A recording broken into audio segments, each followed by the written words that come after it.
Greetings MMA experts. 안녕하세요 여러분. MMA 저하버 TRT UFC 자, UFC 관련해서 제 기준에서는 2022년 가장 큰 매치업, 몇 년간 제가 가장 기다려온 매치업 아닌가 싶습니다. 바로 존 존스의 헤비급 복귀 UFC 282에서 한국 시간으로 12월 11일에 메인 이벤트에서 뭐 메인이라 말하진 않았지만 뭐 메인이겠지. 솔직히 존 존스가 페이퍼뷰에 있는데 존 존스 위로 메인 이벤트를 차지할 사람은 솔직히 UFC 로스터 한 명밖에 없죠.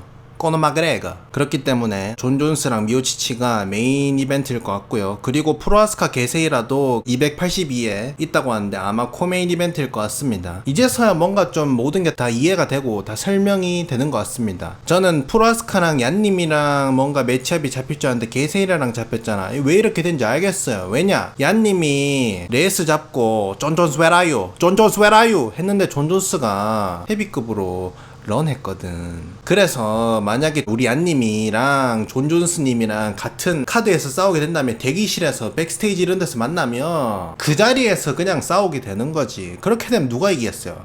존 존스 안님이 이기겠지. 뭐 어쨌든 그렇고요. 그리고 계속 존 존스 안티들이 존 존스가 뭐 은간호한테 쫄았다, 헤비급 선수들한테 쫄았다 하면서 그래서 헤비급의 말로만 올라온다고 몇 년째 얘기하고 안 올라온다고 하는데, 그래 뭐 존 존스만큼 체급 이동할 때 이렇게 몇 년씩 준비하던 선수 없었던 건 맞아. 근데 체급 이동을 할 때 솔직히 1년 안에 이동하는 건 내가 봤을 때 좀 오버하고요. 준비를 제대로 하고 가야죠. 그리고 이번에 원래는 12월이 아니라 7월에 미오치치랑 존 존스랑 경기가 잡혔었어요. 근데 미오치치가 본인이 I'm not full condition 하면서 본인이 밀었단 말이야. 알겠습니까? 존 존스가 계속 런하는 게 아니라 이번엔 미오치치가 미룬 거야.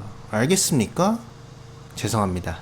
자, 어쨌든 제가 봤을 때 존 존스의 헤비급 복귀고 상대도 네임드 스티페 미오치치고 바로 그 밑에 코메인 이벤트가 프로아스카랑 게세이란데 둘이서 1차전에서 명경기 펼쳤으니까 제가 봤을 때 두 경기만 해도 최소 페이퍼뷰 50만 장은 팔 것 같거든요. 솔직히 50만 장 이상 팔면은 뭐 나름 선방한 거라고 볼 수 있는데 제가 봤을 때 홍보랑 빌드업을 오지게 잘하잖아. 그렇게 되면 70만까지도 가능하다 봅니다. 예고편에 존 존스가 코미어 KO 시킨 거, 스티페 미오치치 하이라이트, 프로아스카 레이스 KO 시킨 거 하이라이트, 그리고 프로아스카랑 게세이라랑 1차전 하이라이트 넣고 At UFC 282, undefeated light heavyweight king John Bones Jones returns to heavyweight for the interim heavyweight championship against the hard-hitting heavyweight legend Stipe Miocic. Plus, get ready for another epic battle between a brutal knockout artist and the newly crowned light heavyweight king Yuri Prohaska and former light heavyweight champion Glover Teixeira. Don't miss it live, only on pay-per-view. 이러면 뭐 페이퍼뷰 50만 그냥 팔지 않겠습니까? 70만까지도 가능하다 봅니다. 알겠습니까? 근데 여기다가 페이퍼뷰를 80만, 90만으로 올릴 수 있는, 버프할 수 있는 방법이 있어요. 챈들러랑 포이레가 지금 경기가 잡힐 것 같다라는 루머가 있는데 아직 언제 붙을지 뭐 그런 거는 안 잡혀있단 말이죠. 그래서 만약에 그 둘의 경기를 282 메인 카드에 넣으면 제가 봤을 때 8, 90만 될 것 같아요. 아니면은 지금 게이치를 콜아웃 하는 사람이 두 명이 있어요. PGF랑 감롯이 콜아웃을 하고 있는데 제가 봤을 때 PGF랑 게이치랑 붙는 걸 메인 카드에 넣는다? 제가 봤을 때 그걸로도 한 8, 90만 채울 수 있을 것 같습니다. 근데 이거를 페이퍼뷰 100만 장 넘게 팔 수 있도록 하는 방법이 있습니다. 우스만이 에드워즈를 이기고 치마에프가 디아즈를 이기잖아? 그리고 나서 둘의 타이틀샷을 282에 넣어버리는 거지. 그래서 트리플 타이틀전을 282에 하잖아. 제가 봤을 때 이거 무조건 100만 넘어요. 존 존스 있죠, 미오치치 있죠, 프로아스카랑 게세이랑 1차전 명경기였죠. 거기에다가 우스만이랑 치마에프 100만 넘지. 근데 보통 게이치랑 우스만이랑 같은 카드에서 붙는단 말이에요. 같은 코치고. 그래서 우스만이 경기하면 게이치도 그 카드에서 경기할 가능성이 높거든. 그래서 우스만 치마에프 타이틀전에다가 게이치까지 넣는다? 120만 가능하다. 알겠습니까? 자, 이제 존 존스랑 미오치치를 제가 한번 분석해 보도록 하겠습니다. 자, 저는 UFC 내에서 존 존스의 모든 경기를 다 봤고 미오치치의 모든 경기도 다 봤어요. 사람들이 내가 미오치치 싫어한다는데 내가 싫어한 건 미오치치 빠지 미오치치가 아니에요. 그래서 나는 미오치치도 좋아하기 때문에 미오치치 경기도 다 봤고, 그리고 존 존스는 제가 개인적으로 최애 선수 탑3 안에 들기 때문에 존 존스 경기도 다 봤습니다. 근데 객관적으로 두 선수를 분석을 해보면 이번 경기가 미오치치가 좀 불리한 부분이 많습니다. 첫 번째로 미오치치가 복부를 많이 안 맞아봤거든요. 일단 헤비급이 다들 헤드헌터밖에 없어요. 다들 웬만하면 주먹만 쓰지. 왜냐하면 다들 주먹이 세니까 그냥 몇 대 때리면 KO로 끝나잖아. 그래서 좀 뭔가 테크니컬하게 싸우는 사람 별로 없단 말이에요. 그냥 뭐 주먹 휘두르다가 끝나고 그렇게 되는 거지. 근데 미오치치가 커리어 내내 딱 한 번 UFC에서 킥복서랑 싸워본 적이 있거든요. 그게 누구냐? 셰인 델 로자리오라는 선수거든요. 그 경기 보면은 셰인 델 로자리오가 경기 내내 바디킥, 헤드킥을 계속 꽂아요. 그래서 미오치치가 그거 맞으면서 좀 많이 힘들어하는 모습을 보이거든요. 근데 미오치치가 레슬링이 더 세서 그 선수를 테이크다운 시켜서 그라운드 앤 파운드로 이기긴 했습니다. 그리고 주도산 2차전에서도 카퍼킥 4대 맞았는데 미오치치가 쩔뚝쩔뚝거리면서 진짜 큰 위기가 왔었거든요. 존 존스도 킥을 정말 잘 사용하는 선수거든요. 존 존스는 타격전에서 펀치보다는 킥을 훨씬 많이 쓰는데, 자 근데 문제는 미오치치랑 존 존스랑 타격전을 했는데 존 존스가 만약에 우세하게 가져가고 있다고 칩시다. 미오치치가 로자리오랑 붙었을 때는 킥복싱에서 조금 밀리고 있을 때 테이크다운 걸어서 이겼잖아요. 근데 존 존스 상대로는 테이크다운을 못 시키거든요. 존 존스는 코미어를 상대로도 킥을 정말 마음껏 쓸 정도로 정말 테이크다운 디펜스가 신의 경지에 도달할 정도로 높거든요. 그래서 미오치치는 존 존스 상대로 무조건 주먹 사용해서 이겨야 됩니다. 또 미오치치는 킥이 없잖아. 그래서 더더욱 주먹으로 어떻게든지 이겨야죠. 자, 그리고 클린치에서도 존 존스가 제가 봤을 때 유리하거든요. 존 존스가 커리어 내내 단 한 번도 클린치 상황에서 밀려본 적이 단 한 번도 없어요.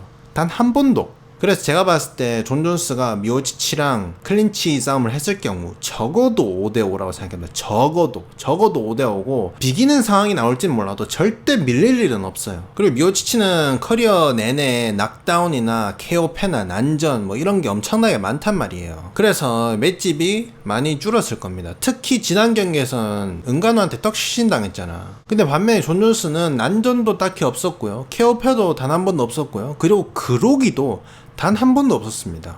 자, 근데 큰 변수 하나가 있긴 합니다. 존 존스가 커리어 내내 미오치치급 빠따를 맞아본 적이 없습니다. 존 존스가 지금까지 맞아본 빠따 중에 가장 강력한 빠따가 티아고 산토스 빠따거든요. 물론 티아고 산토스 빠따는 존 존스가 문제없이 버텼습니다. 근데 제가 봤을 때 미오치치가 티산보다 주먹이 더 세다 보거든요. 지금까지 맷집이 S급인 선수들은 미오치치 주먹을 맞고도 다 버티긴 했습니다. 예를 들어서 전성기 주도산, 마크 헌트, 로이 넬슨, 코미어 이런 선수들은 미오치치 주먹을 많이 맞아도 다들 버텼어요. 존 존스도 아까 언급했듯이 맷집이 어나더 레벨이긴 합니다. 자, 근데 혹시 모른다는 거. 또 특히 존 존스는 커리어사상 그로기가 온 적이 없잖아요. 그래서 그로기가 왔을 때 위기 대처를 어떻게 해야 되는지 본인도 모를 수도 있고 우리도 본 적이 없단 말이에요. 그래서 만약에 커리어사상 최초로 미오치치 상대로 존 존스가 그로기가 올 경우 어떻게 대처를 할 것인가, 이게 엄청난 미지수인 것 같습니다. 근데 제가 지금 뭐 미오치치 주먹이 위험하다 뭐 이런 얘기를 했지만 또 근데 반대로 존 존스의 주먹이 이번 경기에서 좀 위험할 수도 있어요. 존 존스가 라이트 헤비급에서는 진짜 역대급으로 물주먹이거든요. 근데 이번에 헤비급으로 올라오잖아요. 그래서 어쩌면 주먹이 좀 더 세질 수는 있어요. 강력한 펀치 정도는 아니더라도 좀 경계할 정도로. 예를 들어서 포이리에랑 GSP가 체급을 올리고 빠따가 세졌거든요. 포이리에도 패드급에선 딱히 케어 머신이 아니었어요. 케어도 그렇게 많진 않았거든. 근데 라이트급 올라오더니 갑자기 완전 케어 머신 됐거든요. 핵빠따 되고. 그리고 GSP도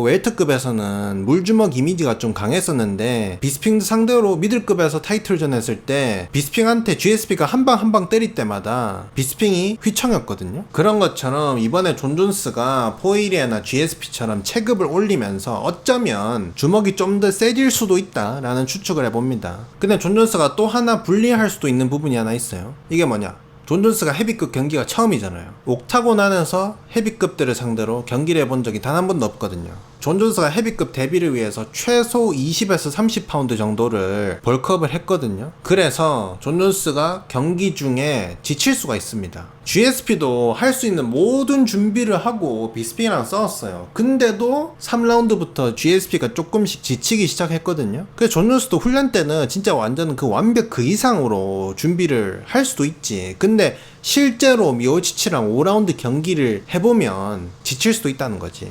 자, 근데 또다시 존 존스가 유리한 점이 있어요. 미오치치가 뭘 할지는 뻔합니다. 레슬링이랑 클린치 섞어주면서 원투로 KO 노리기. 미오치치는 UFC 데뷔 이후로 스타일이나 공격 옵션 자체가 그렇게 많이 안 변했습니다. 그냥 원래 본인이 하던 것들을 훨씬 더 잘하게 된 거거든요. 근데 존 존스는 2년 동안 어떻게 바뀌었을지 몰라요. 뭘 준비했을지. 존 존스가 복싱 실력을 조금 키워왔을 수도 있고 오펜스 레슬링을 더 보강했을 수도 있고 뭘 준비할지 모르거든요. 그래서 존 존스가 헤비급 경기가 처음이라서 불리한 점도 몇 가지 있지만 그래도 대부분은 제가 봤을 때 존 존스가 좀 많이 유리한 것 같습니다. 그래서 결론을 내리자면 제가 봤을 때 존 존스 대 미오치치 헤비급 잠정 타이틀전에서 승패를 가르는 가장 큰 요인은 두 가지입니다. 첫 번째는 존 존스가 미오치치 돌주먹을 버틸 수 있을 것인가, 두 번째는 존 존스가 헤비급 첫 경기에서 지치지 않고 5라운드 경기를 해낼 수 있을 것인가. 그래서 제 최종 예상은 존 존스가 아마 판정승을 하거나 아니면 후반 라운드 헤드킥 혹은 엘보로 KO를 잡을 것 같습니다. 자, 근데 다들 아시잖아. TRT 격알 모신 거 MMA 좌보 아니겠습니까? 여러분들이 진정한 격자랄, 여러분들이 생각이 중요하다. 여러분들은 존 존스 대 미오치치 누가 이길 것 같습니까? 우리 격자랄 여러분들이 예상을 댓글에 남겨주시면 감사하겠습니다. 알겠습니까? But you are good. Legendary Polish Power. Korean power also.